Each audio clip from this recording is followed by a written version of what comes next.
Bonjour à tous, je suis très heureuse de vous retrouver pour cette nouvelle vidéo sur la présentation d'un insecte extraordinaire au jardin, c'est le vulcain. Mais avant, pour les nouveaux, bienvenue à vous sur la chaîne Saine Abondance. Alors, les bons réflexes avant tout, mettez la vidéo sur pause maintenant et abonnez-vous à la chaîne pour ne rien manquer et obtenir gratuitement si vous le voulez le dossier cadeau pépite sur les auxiliaires au jardin en permaculture. Vous le retrouverez dans le texte de description sous la vidéo, comme à chaque fois. Allez, c'est parti! Aujourd'hui, cap sur un papillon magnifique et encore courant dans la majorité de nos parcs et jardins. Il est petit, certes, mais en réalité il est grand, très très grand par ses exploits. L'avez-vous déjà vu? C'est le vulcain. Ce nom lui a été donné en raison des couleurs rouges et noires de ses ailes qui évoquent les forges de Vulcain, le dieu romain du feu et des enfers, le pauvre. Avec un tel nom, c'est tout un programme, n'est-ce pas? Alors aujourd'hui en permaculture, pourquoi vous parler de ce petit papillon? Parce que sous cet air banal, il est tout simplement extraordinaire. On va le voir en détail. Et c'est bien cela la permaculture. Découvrir, s'émerveiller, protéger. Et notre petit vulcain est un papillon migrateur. Et oui, on découvre ensemble aujourd'hui qu'il n'y a pas que les oiseaux qui peuvent migrer. Certains insectes voyagent également et bon nombre d'entre nous l'ignorons parfois. Ce petit papillon, continuons son odyssée. Eh bien, il ne fait pas les choses à moitié.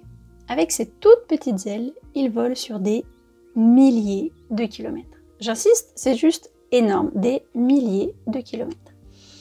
À la sortie de l'hiver, en fait, il part d'Afrique du Nord, il traverse la Méditerranée, et ensuite il vole jusqu'en Scandinavie.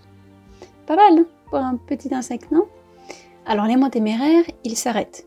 Ils s'arrêtent notamment en France, peut-être chez vous d'ailleurs, c'est là qu'on peut les observer pendant la belle saison. Sinon, ils s'arrêtent un peu plus loin sur leur chemin. Et puis, ces petits papillons, lors de leur migration, ils volent à des hauteurs vraiment incroyables. Ils sont observés à 2000 mètres d'altitude. J'allais dire plus de 2000 mètres d'altitude, mais non. 2000 mètres, c'est déjà énorme. C'est juste fou, une fois de plus. On le sait bien, à une telle hauteur, il fait très, très, très froid. Alors, comment fait-il, ce petit papillon? On le voit bien, il n'a pas de graisse pour se protéger. En plus, les papillons, ils font partie des animaux à sang froid. C'est-à-dire qu'ils ne sont pas capables de maintenir leur propre température interne sans le soleil, sans se chauffer au soleil, contrairement à nous, qui maintenons une température de 37 degrés, une température corporelle, constamment, qu'il y ait du soleil ou pas. Donc le mystère persiste. Comment diable fait-il pour survivre à ces conditions glaciales en plein vol, non-stop? Eh bien on l'a découvert assez récemment. C'est grâce à sa robe noire, entre guillemets, qui lui permet d'absorber la chaleur solaire. En fait, ce papillon a tout prévu. C'est comme s'il possédait une combinaison spéciale haut de vol à très hautes altitudes. La nature est toujours ultra bien faite. Alors, je vous le disais, ce qui est génial, c'est que ce papillon, même si on en voit de moins en moins, eh bien, ce papillon-là, il est courant chez nous. Surtout dans les zones où il y a encore des orties. Car il pond ses œufs sur ces plantes. Uniquement sur les orties. L'ortie, c'est donc la plante hôte spécifique du vulcain, et c'est très très important, ils ne vont pas pouvoir aller ailleurs. Une fois qu'ils se reposent sur l'ortie, chez vous, eh bien ils vont y pondre leurs œufs. Une fois que les œufs éclosent, les larves s'y développent et elles grandissent dessus. Elles font vraiment tout leur cycle sur le vulcain. L'ortie, c'est donc la pouponnière du vulcain. Ils n'iront pas ailleurs. C'est vous dire l'importance de laisser un coin d'ortie au jardin, ou dans les parcs, partout, pour accompagner ces papillons migrateurs. Sinon, ils n'ont aucune heure de repos, aucun gîte couvert, et ils sont voués à périr. On se rend compte une fois de plus, et aujourd'hui dans cette nouvelle vidéo, que les orties, elles sont juste mais formidables. C'est le cadeau numéro 1 du permaculteur. Donc aujourd'hui, on voit que les orties ont cette fonction de réservoir de biodiversité. Évidemment, elles sont la plante maîtresse pour le vulcain, mais pour d'autres insectes, pour d'autres pollinisateurs. Si on reste dans les papillons, elles hébergent également les pans du jour, le Robert le diable, lui aussi il a un petit nom très sympa avec le diable, ou encore les caïchinés.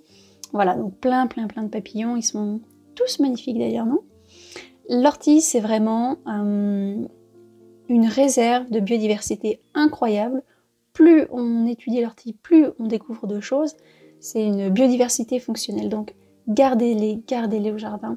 Si vous avez la chance de profiter de ces cadeaux de la nature, ortie plus papillons, alors vous êtes parmi les privilégiés aujourd'hui. Vous pourrez essayer de les observer chez vous au beau jour. Et puis, si vous en voyez, ou si vous avez déjà des vulcains chez vous, alors un grand merci par avance de les partager. Partagez-les à notre communauté, donc en postant un commentaire par exemple sous cette vidéo. Voilà, et puis comme d'habitude, si vous souhaitez en apprendre plus sur la nature décryptée, sur la permaculture décryptée au quotidien, eh bien je vous accompagne. Vous retrouverez par exemple une formation gratuite que je vous ai faite 100% pour vous, juste ici. Vous trouvez le lien dans la description, donc le texte qui est sous la vidéo, comme d'habitude.